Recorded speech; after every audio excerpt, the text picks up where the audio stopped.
Funny, when I started playing drums when I was 9 years old, the two albums I played most to were Van Halen Best of Volume 1 and Enema of the State by Blink-182. Oh, wow. I think Blink were an early influence for me. I think Travis Barker was a big influence on drums for me starting out, that I was like, ooh, I really enjoyed this. Okay. Yeah. So how did it develop into you wanting to become a guitar player and a singer? That's obviously very different. I guess it was just kind of around the house that I was just kind of I was like, ooh, I like this, and then I would pick up a guitar and be like, this is kind of fun, and just start to, I'm just so enamored with music as a whole that it was a very welcoming and fun thing to try all kinds of instruments, and I feel like maybe I don't know, with singing I never learned how, I just could, so it was sort of I don't know, it just kind of happened.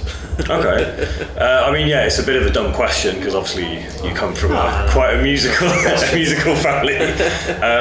So when you started to play drums, were you starting to write songs then as well, or did that? No, I didn't start writing songs until I started writing for Mammoth in 2012. Oh, really? Yeah, no, I did not really, that wasn't really a thing. It was sort of, I wanted to be able to learn how to play songs I like, sort of thing. But then once I got off of tour, for my second Van Halen tour, for the Different Kind of Truth tour, it was 2013, I think, around then, when I was like, oh yeah, I should maybe learn how to write my own music. And that's when I started I taught myself how to do Logic on my computer, and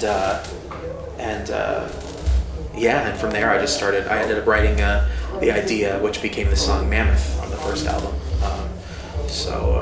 Yeah. So have you done anything with bands before that? Yeah, well, I worked with Van Halen, I worked with Tremonti.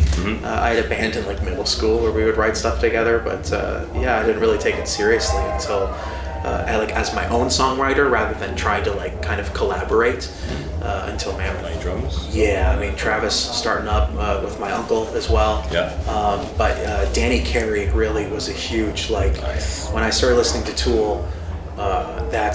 I noticed a big jump up in my own skills, as I trying to learn how to play Anima and learning how to play 46 and 2 and The Grudge and Ticks and Leeches and stuff like that, and noticing wow, I'm becoming a better drummer just because I'm trying and failing to play all of this Tool stuff. But yeah, listening to Tool really upped my game in terms of understanding music and learning how to play and developing more skill.